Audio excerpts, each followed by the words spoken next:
안녕하십니까. 오늘도 우리 아이들에게 들려줄 이야기거리를 고민하는 아빠. 그래서 우리 아이들이 다양한 시각과 올바른 가치관을 만들어가길 바라는 평범한 아이들의 평범한 아빠. 모래정과 함께하는 오아들의 강함입니다. 자, 오늘의 이야기는 퇴계 이황 선생님. 자, 이제 퇴계 이황 선생님 하면 이 조선시대의 그 대유학자이시며 또한 이제 율곡 이이와 함께 조선의 어떤 성리학을 완성시킨 그런 인물로 평가받고 있는 아주 대단한 분이시죠. 다만 이황 선생님이 활동할 그 당시가 사회적으로나 또 정치적으로나 이제 상당히 되게 혼란한 시기였고, 그래서 그런지 이제 관직에 별로 뜻이 없었지만 이 호르몬이의 기대에 부응하기 위해서 과거 급제도 하고 결국은 이제 뭐 성균관의 대사성까지도 지내시긴 했지만 결국은 제하에 응거하시면서 학문을 연구하고 제자를 양성하는데 이제 나중에 말년을 보내셨던 그런 분이시죠. 자, 이황 선생에 대해서 이제 조금 더 자세히 알아보기 전에 일단 이야기의 주제가 지폐이니만큼 이황 선생님의 초상이 들어간 그 1,000원짜리 지폐에 대한 이야기를 먼저 한번 해보도록 하겠습니다. 이 1,000원짜리 지폐라고 하면 일단 이제 우리나라 지폐 중에 가장 그 최소액권 지폐죠. 물론 이제 그 전에는 이제 500원짜리가 있긴 했죠. 거기에 뭐 이순신 장군 나오고 뒤에 거북선 나오고 뭐 옛날에 그 현대에서 뭐 그거 가지고 그 해외 나가가지고 뭐 거북선 보여주고 뭐 조선소를 했다 뭐 그런 얘기도 전해지는 아주 유명한 또 500원짜리가 있긴 있었죠. 어찌됐든 이 1,000원짜리 지폐는 1975년에 이제 최초로 발행을 되었는데 이게 신기하게 다른 지폐들보다 발행 시기가 이제 오히려 조금 좀 늦어졌습니다. 참고로 이제 가장 빨랐던 지폐는 이제 5,000원권으로 1972년 그 다음에 이제 만원권이 나오고 1,000원권은 그 뒤로 2년 뒤에나 다시 이제 발행이 되었죠. 근데 이제 그 뒤 비하인드 스토리를 물어보면 이제 지폐를 영국에서 만든다 그래가지고 그쪽에도 보냈는데 거기에 화가가 이황 선생을 거의 뭐 서양 사람처럼 얼굴이 그려져서 뭐 바뀌어졌다 다시 만들었다 뭐 그런 얘기도 있습니다. 그래서 어찌됐든 이 1,000원짜리도 이 디자인이 지금까지 한 3번 정도가 변경이 있었는데 지폐의 그 초상은 뭐 다들 아시는 것처럼 이제 퇴계 이황 선생님의 표준 영종을 이제 쭉 유지하고 있긴 합니다.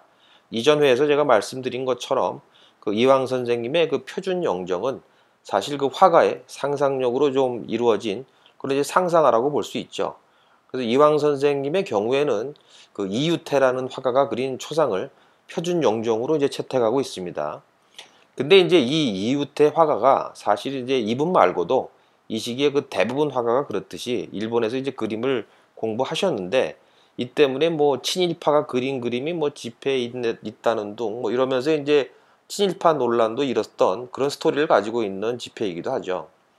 우리나라의 지폐는 뭐 당연히 그 조폐공사에서 모두 만들어지고 있습니다. 이 조폐공사의 그 위조 방지 기술은 이제 무척 뛰어나기 때문에 해외에서도 나름 인정을 받고 있다고 합니다. 그래서 이제 우리나라의 그 지폐 이외에도 다른 나라의 지폐를 만들어서 수출하기도 합니다. 근데 아무튼 간에 이 1,000원짜리에도 이제 역시 조폐공사의 위조 방지 기술이 이제 적용되어 있는데 그 종류가 한 12가지 정도가 있다고 합니다. 이제 물론 2007년도부터 발행한 신권 기준이기 때문에 이 위조 방지 기술이 이제 충분히 적용되지 않은 구건의 경우에는 좀 위조 지폐가 조금 있었다고도 합니다.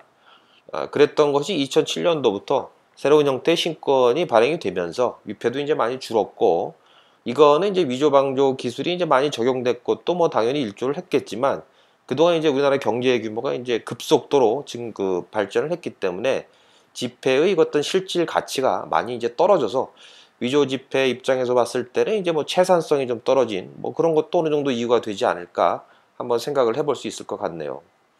근데 이제 마침 또 조폐공사 이야기가 나왔으니까 이제 그거를 잠깐 또 언급을 해보면 이 조폐공사는 사실 공사 중에서도 그 굉장히 탄탄하고 이제 안정적인 그런 기업이라고 볼 수 있죠. 뭐 어찌 보면 당연한 거죠. 우리나라의 경제가 이제 굴러가려면 당연히 이제 돈이 반드시 필요하고 이 돈을 찍어내는 게 조폐공사니까 이건 뭐 일감 떨어질 것도 없고 정말 아주 탄탄한 기업이라고 볼 수 있죠. 뭐 매출이 뭐 완전히 보장이 된 거죠. 물론 이제 최근에 5만 원권들이 발행이 되면서 만 원권, 5천 원권들에 대한 수요가 조금 이제 줄었기 때문에 한때 이제 적자인 경우도 있긴 했었다고 합니다. 그런데 이제 여기서 약간은 좀 아이러니한 것이 이 발행한 5만 원권들이 대부분 이제 어디론가 이 종족도 없이 싹 사라져버리는 그런 현상이 생기면서 다시 지폐 발행량이 이제 복구되었다고 합니다. 뭐 정확하지는 않지만 은행으로 돌아오는 5만원권이 기껏해 약 20% 정도 수준밖에 안 된다고 합니다. 나머지 이 5만원권들이 어딘가에 꼭꼭 이제 숨어 있다는 얘기겠죠. 근데 어찌됐든 이제 가끔씩 이제 조폐공사에서 지폐를 찍어내는 장면들이 이제 뉴스에 나올 때 보면 이게 뭐 산더미처럼 뭐 쌓여있는 지폐를 보면서 이야 우리 그러지 않습니까?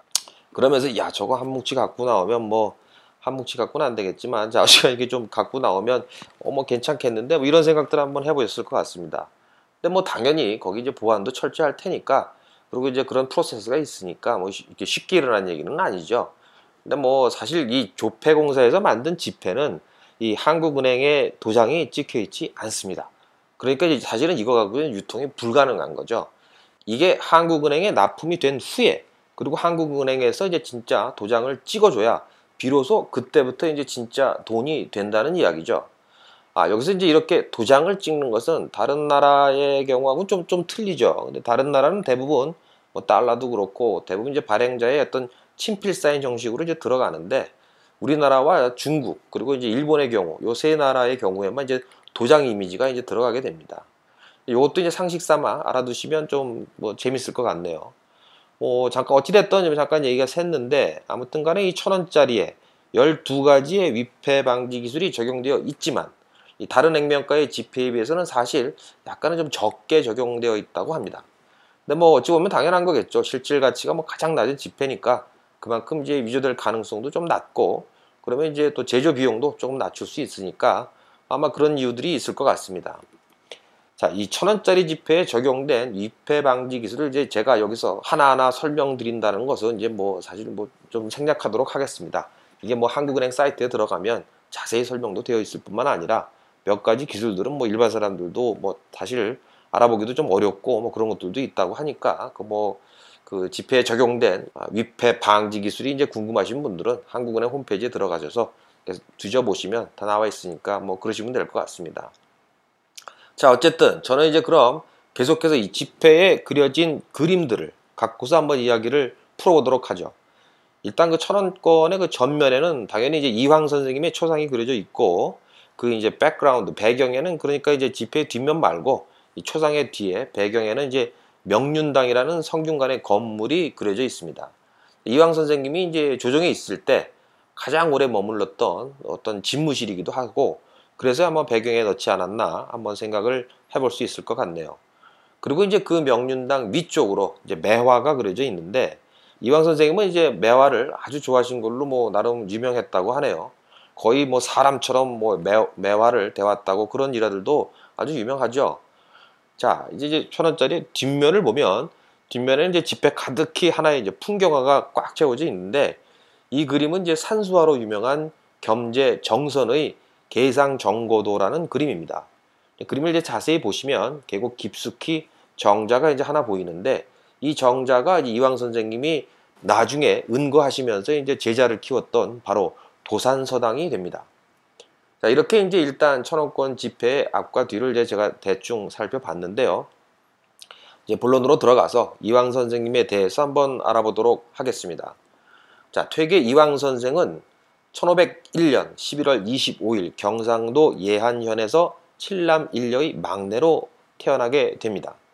경상도 예안이라고 하면 지금으로 따지면 이제 안동 대충 이제 안동 근처가 정도가 되는 것 같습니다. 좌는 이제 경호이시고 호는 퇴계였는데 사실은 이제 원래 자기 고향에 있던 계곡 이름이었던 그 토계를 이제 호로 쓰시다가 나중에 이제 관직에서 은퇴를 하면서 퇴계라고 바꿨다고 합니다.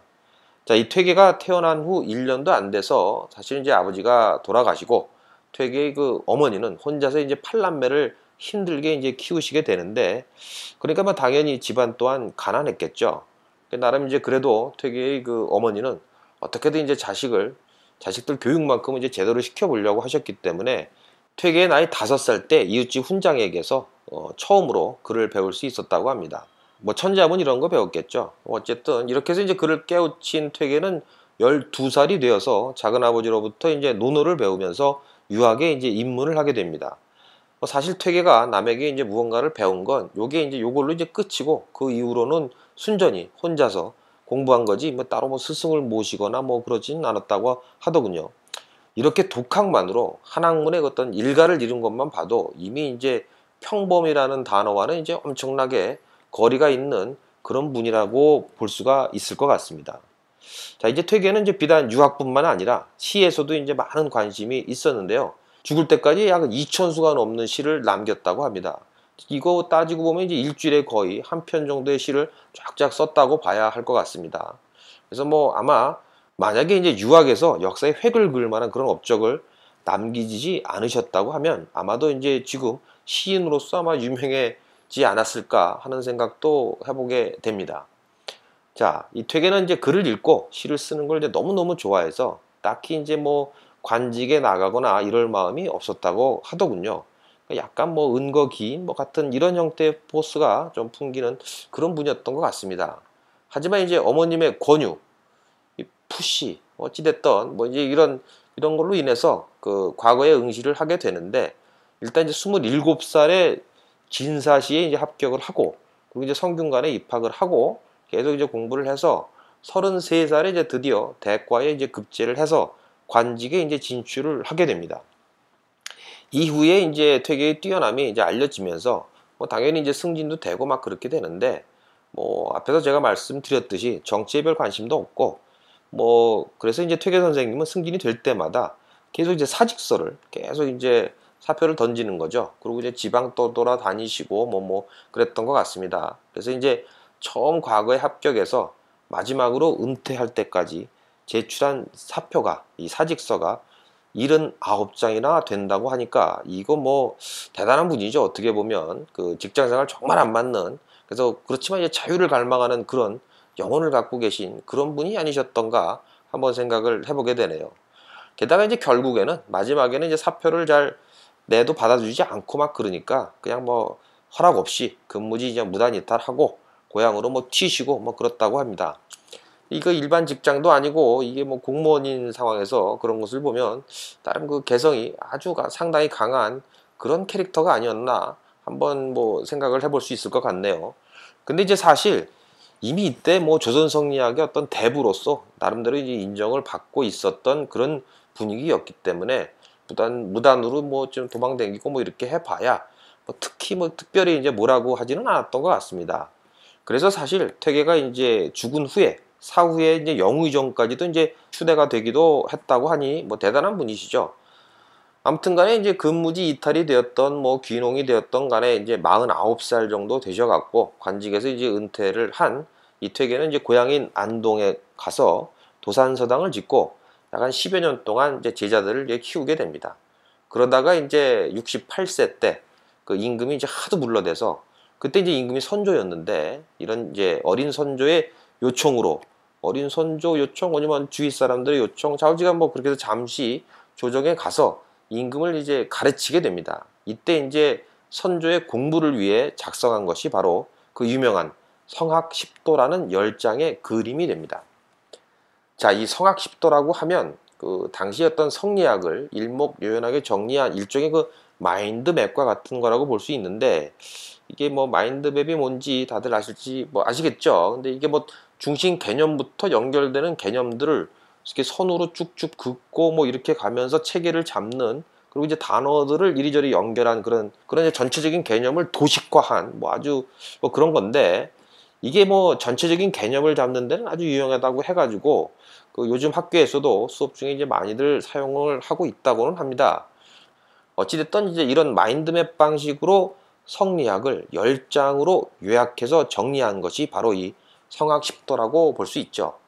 근데 뭐 방식도 방식이었지만 이 방대한 성리학을 단 10장으로 압축을 했을 뿐만 아니라 이게 뭐 학술적인 깊이 또한 엄청나게 깊이가 있었기 때문에 당시에는 이제 뭐 상당한 센세이션을 좀 불러일으킨 그런 작품이라고 평가받고 있습니다. 그래서 이제 조선 중기 이후에는 사실 이제 모든 유학자들의 기본서로 나름대로 자리매김을 하게 되죠. 아무튼 이제 처음 이 성학십도를 받은 선조는 일단 이제 뭔가 근사한 걸 받긴 받았는데 아 고맙다 앞으로 이거 열심히 공부하겠다 이렇게 답변을 하긴 합니다. 그리고 이제 퇴계는 성학십도를 제출하고는 바로 이제 고향으로 이제 돌아가 버리죠. 그러고는 이제 선조가 딱 성악십도를 펼쳐 보는데, 이거 뭐 뭔가 대단한 것 같긴 한데 이게 뭐 되게 어려운 거죠.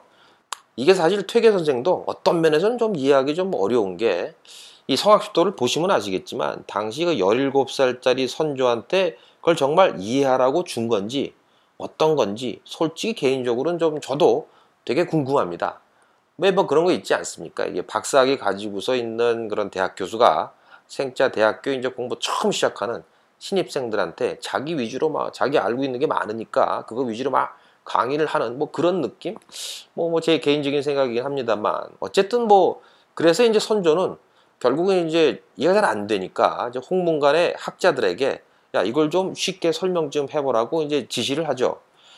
참 여기서 이제 홍문관이라고 하면 당시에 그 학문 연구 기관이었는데, 보통 이제 조선의 연구 기관, 학문 연구 기관 하면 이제 집현전을 이제 많이 떠올리실 것 같습니다. 근데 이제 사실은 이제 세종 때 활발하게 운영되었던 이 집현전은 세조가 이제 뭔 심통이 났는지 결국 이제 삿달을 내려버리고, 그 이후에 이제 예조 산하에 있었던 홍문관이 그 역할을 이제 대신하게 됩니다. 이 세조 이 양반 언제됐든 한번 날 잡아가지고 낱낱이 한번 까볼 생각이 있긴 있는데 그건 뭐 나중 얘기고, 어쨌든 간에 이 17살 난 선조가 홍문관 학자들에게 자, 성악십도를 좀 쉽게 설명해 봐라 라고 이렇게 했는데, 이거 뭐 사실 홍문관 학자들이 보기에도 이게 뭐 워낙 고차원적인 내용이었던 거죠. 그래서 뭐 어찌어찌 한 두세 장 정도를 이해하는 그 학자는 그 간혹 있긴 했었지만 10장 모두를 이렇게 뭐 이해하는 학자들은 당시 조정 내에 뭐 아무도 없었다고 합니다. 결국 이제 여러 명의 학자가 머리를 맞대고 연구를 하게 되는데, 이게 연구가 진행이 되면서 점차 이제 이 책의 뛰어남을 이제 감을 잡게 되는 거죠. 이거 대박이다. 이렇게 판단한 이제 조정에서 이 책을 복사해서, 그때 이제 복사기가 없었으니까 하나하나 이제 필사를 하죠. 이제 필사를 해서 전국 이제 관청에 쫙 보급을 하기에 이릅니다. 이렇게 보급된 성악 10도는 결국 이제 전국의 모든 유학자에게 알려지고, 그렇게 이제 성악 10도는 조선 성리학의 어떤 나름의 출발점이 되게 됩니다. 이게 지금으로 따지면 사실 이게 노벨 물리학 수상자 논문을 복사해서 이렇게 쫙 돌리는 느낌인데, 이게 대부분 사람들한테는 뭐 그냥 와 이거 뭐 대단한데 말고는 사실 뭐 별로 감흥이 있었을지 약간 좀 살짝 의심이 되는 부분이 아닌가 생각이 되네요.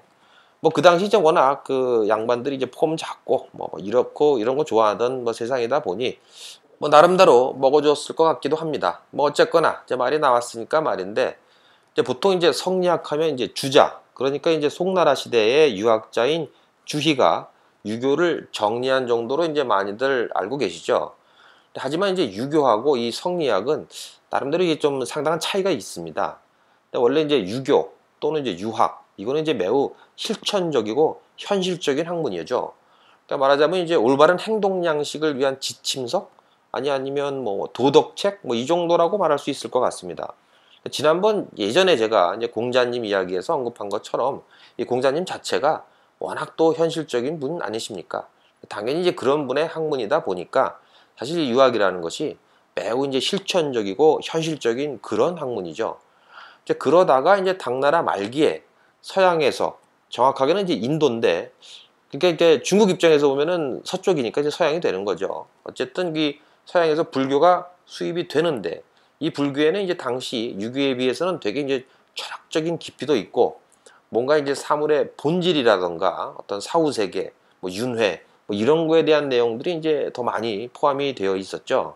이제 그렇게 이제 차별화된 철학이라는 느낌으로 불교가 유교를 제끼고 널리 막 보급되고 막 이렇게 되다 보니까, 이에 대한 일종의 그 반발이라고나 할까, 어떤 대응이라고 할까, 이렇게 되면서 유교도 뭔가 좀 더 깊이 있는 학문으로 만들려고 하는 그런 시도가 있게 됩니다.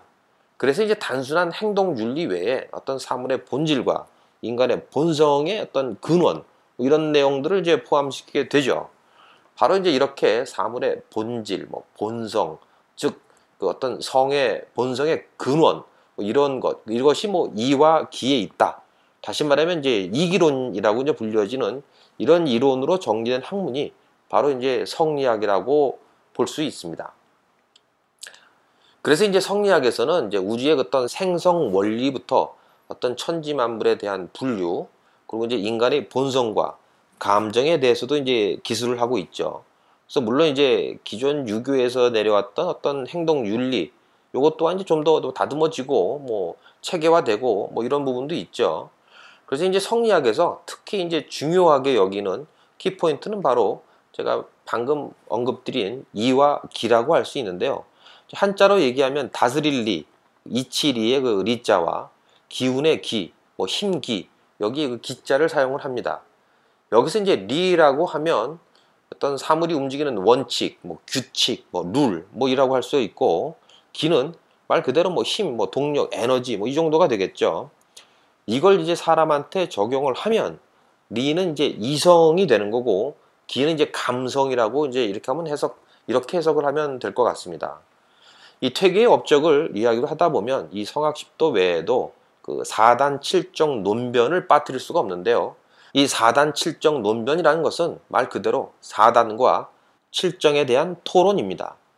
여기서 이제 사단이라고 하면 인간이 이제 갖추어야 될 그런 이제 덕의 기본 자세를 말하는데, 열거하면 그렇습니다. 측은지심, 수호지심, 사양지심, 시비지심, 이렇게 이제 네 가지 마음가짐을 이제 이야기를 합니다. 해석을 하면 이렇죠. 이제 불쌍한 마음, 불쌍하게 생각하는, 그리고 쪽팔린 마음, 겸손한 마음, 그리고 옳고 그름을 판단하는 마음, 뭐 이런 건데, 어떤 유교의 그 인의 예지와도 이제 매치가 되는 그런 개념이고, 바로 이게 앞에서 이야기한 이기 중에서 이에 해당이 되는 거죠. 반면에 이제 칠정은 인간의 그 자연스러운 감정을 이야기하죠. 그러니까 이제 뭐 희노 애락 애오욕, 뭐 이렇게 이제 기쁘고 화나고 슬프고 즐겁고 사랑하고 악하고 갈망하는 뭐 그런 인간의 기본적인 7개의 감정을 말하게 되는데, 이건 이제 이기 중에 이제 기가 되는 거죠. 그래서 이 사단 칠정 논변이라고 하면 바로 이 사단의 마음과 칠정의 감정이 어디에서부터 발현되는가에 대한 토론을 이야기하는 것입니다. 결론부터 얘기하자면 퇴계는 이제 사단은 이성에서부터 시작이 되고, 그리고 칠정은 감정에서부터 발현되며, 따라서 이 둘의 근원은 두 개가 다르다고 주장을 합니다. 즉 이와 기는 구분된다는 말씀을 하신 거죠. 그래서 이제 퇴계의 사상을 이기이원론이라고 말을 합니다. 근데 이제 당시 일부 유학자들은 어차피 이게 뭐 사단이나 칠정이나 모두 이제 결국은 사람의 마음에서 비롯되는 것이기 때문에 이걸 뭐 따로 구분할 수는 없는 게 아닌가, 이런 이제 주장을 하기도 합니다. 이게 바로 이기일원론이 되는 거죠. 즉 마음, 감정, 사실 뭐 솔직히 저도 그게 그거 같기도 하고 뭐 좀 그런 게, 근데 이제 그걸 구분하고 또 뭐 이제 하나로 보고 이러는 게 뭐 그게 얼마나 중요한 건지는 저는 잘 모르겠지만, 어쨌거나 이 사단 칠정 논변이라는 것은 이기이원론 쪽의 퇴계와 이기일원론 쪽이 서로 자기의 주장을 펴면서 토론을 했던 것을 말하게 됩니다. 사실 여기서 어느 쪽이 맞다 틀리다 이거는 뭐 중요한 건 아닌 것 같고, 이 정말로 중요한 것은 이런 논쟁을 통해서 성리학의 어떤 주요 개념들이 이제 새롭게 정의되고, 이를 통해서 조선의 어떤 성리학이 구축되었다는 뭐 그런 점이 살만하죠. 바로 이제 그 중심에 퇴계 이황 선생님이 있었다라고 보시면 될 것 같습니다. 이게 뭐 사실 이게 어찌 보면 뭐 닭이 먼저니 계란이 먼저니 하는 논란, 뭐 저 같은 생각은 그렇습니다. 뭐 돈 좀 있으면 치킨 먹는 거고 돈 없으면 계란 먹으면 되지, 뭐 이 정도 생각을 가지고 있는 저 같은 사람들한테는 별 의미 없는 논란이긴 하지만, 이제 어떤 사람들한테는 나름 그 엄청난 그 화두가 될 수가 있겠죠. 또 그로부터 여러 가지 이제 이론들이 나오고 뭐 그러지 않겠습니까? 이제 아마도 그런 의미가 아닌가 개인적으로 한번 생각을 해봅니다. 이것 또한. 어쨌거나 이제 뭐 제가 능력은 안 되지만 약간만 더 이제 구체적으로 한번 살펴보도록 하겠습니다. 이 사단 칠정 논변은 이제 퇴계가 성균관 대사성으로 있었을 시절에 이제 막 과거에 급제한 고봉 기대승이라는 학자에게 편지를 이제 보낸 것으로부터 출발점이 됩니다.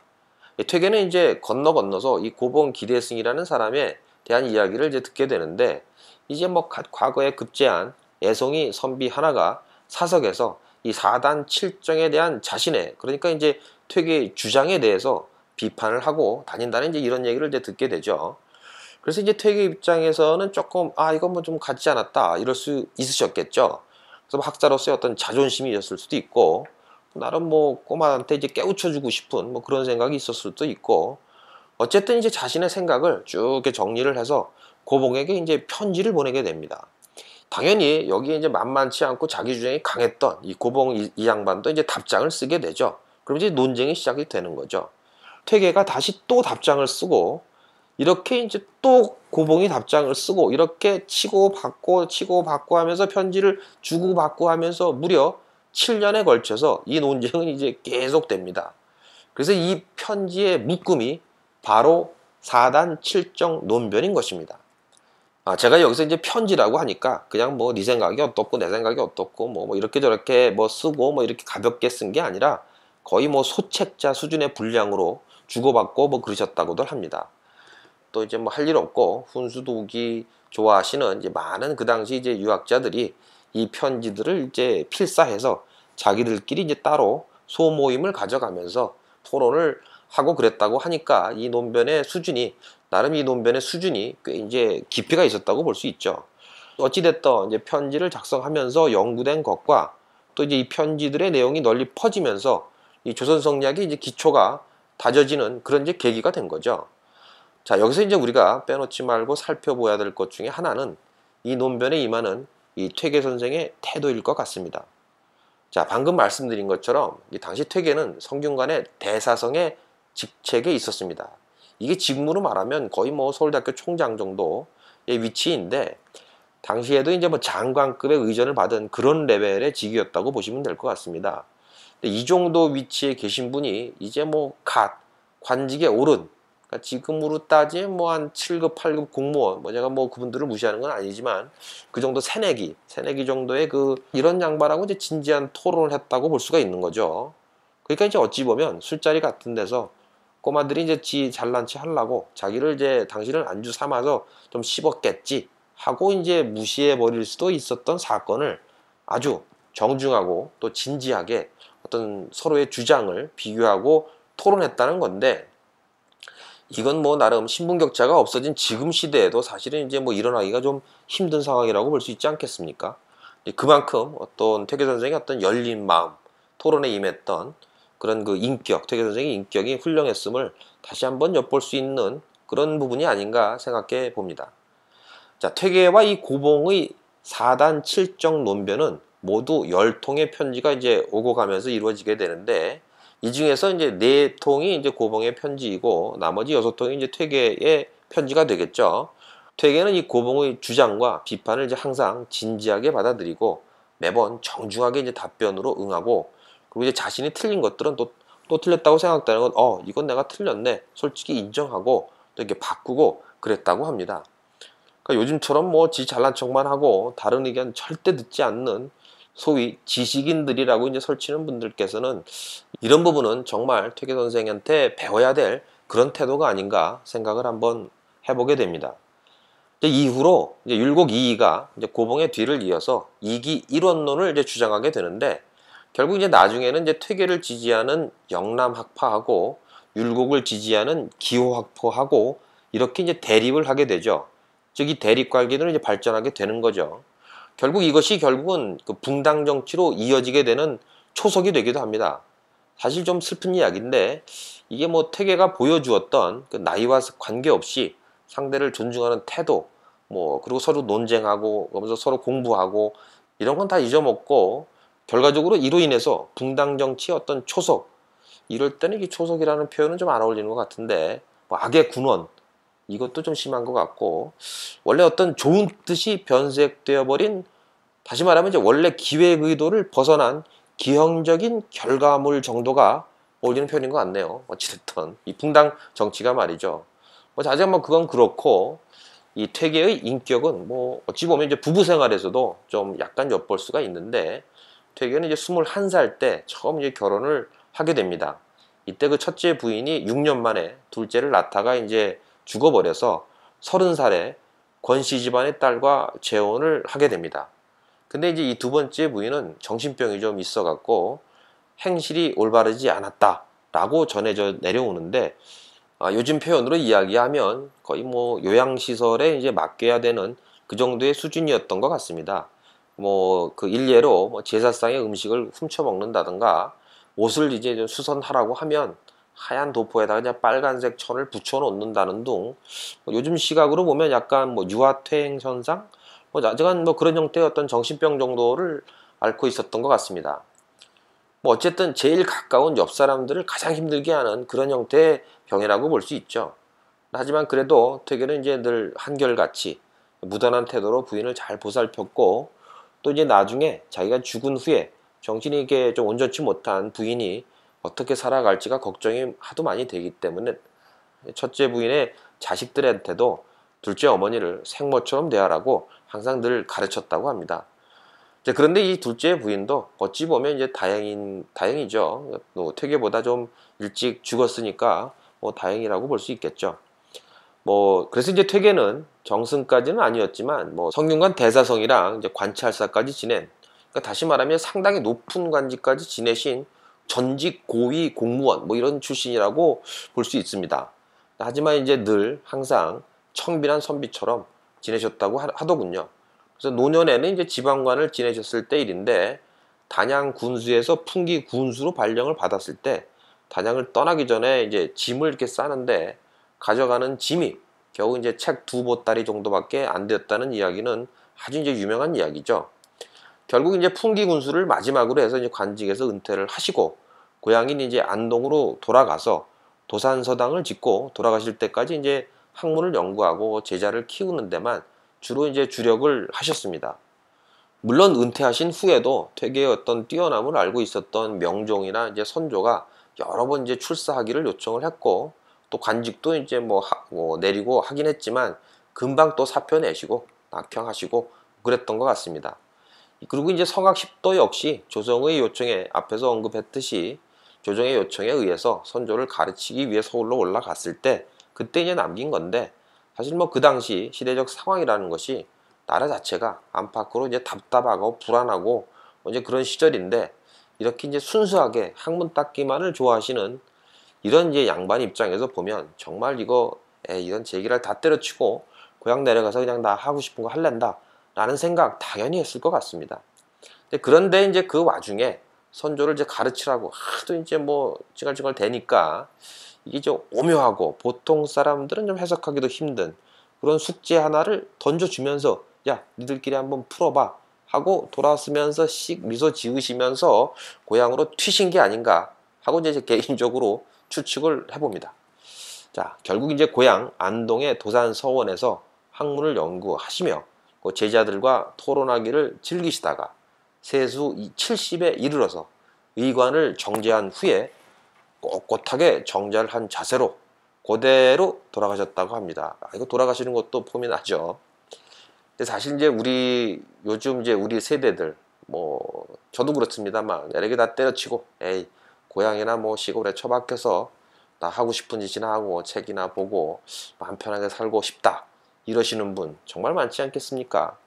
근데 물론 사실 이제 뭐 목구멍이 포도청이고 뭐 이거저거 엮인 것도 뭐 떨쳐버릴 용기도 없고 그리고 이제 마음도 편치 않을 것 같고 그래서 이제 확 지르지도 못하고 그냥 그렇게 또 살고 있는 게 아닌가 생각을 한번 해보네요. 뭐 그분의 학문적인 어떤 성취가 뭐 엄청나더라는 것은 차치하고라도 사회적으로 좋은 위치, 명예 이런 거 다 버리시고 결국 당신께서 하시고 싶은 일을 하시면서 노후를 이렇게 보내신 사실에 대해서는 솔직히 저는 개인적으로 박수를 보내드리고 싶네요. 갑자기 요 대목에서 하나 옛날 그 원숭이 사냥하는 방법 중에 하나가 생각이 나네요. 이 손이 간신히 들어갈 만한 그 공간에 먹이를 넣어놓고 먹이를 이제 원숭이가 그것을 움켜쥐면 주먹이 이제 빠져나오질 못해서 그래서 원숭이는 그걸 놓지 못하고 계속 결국은 거기에 붙어 있어서 도망을 못 가다가 결국은 이제 잡히는 그런 이제 원숭이 사냥 방법 하는 방법이 갑자기 지금 생각이 나네요. 자, 우리 지금 인생이 어찌 보면 그렇게 이제 지금 현재 우리가 누리고 있는 것을 이제 포기를 하지 못해서 아마도 다른 곳에 있을 수도 있는 더 큰 기회를 놓치고 잡을 수 있는 기회를 놓치고 또 우리 자신의 어떤 자유를 속박하고 있는 게 아닌가 그런 생각을 갑자기 하게 됩니다. 이 이야기가 좀 이상하게 새긴 했는데 어쨌든 지난번에도 제가 말씀드린 것처럼 어떤 집회의 인물이라고 하면 우리나라를 대표하는 그런 인물이라고 볼 수 있지 않겠습니까? 비록 우리 수준에서 성리학의 자세한 내용에 대해서 또는 퇴계의 이기이원론에 대해서 우리가 모두 이제 이해하고 또 공부해서 우리 아이들한테 가르쳐 준다. 이거 마치 어찌 보면 무지하게 이제 오버하는 짓이죠. 근데 다만 그래도 이제 우리나라의 지폐에 그려질 정도의 대표적인 학자이신 분이 어떤 분이셨고 또 이제 어떤 점이 존경할 만한 것인가에 대해서 한 번쯤 이야기해 보는 것도 나름 의미 있는 나름대로 어떤 상식이 아닐까 한번 생각을 해봅니다. 오늘 우리 아이들과 함께 스스로를 낮춰 편견 없이 타인을 대했던 퇴계 이황 선생님의 겸손함과 또 본인이 원하던 일을 하게 된 그만의 행복함에 대해서 한번 이야기해 보시면 좋을 듯 합니다. 감사합니다. 강함이었습니다.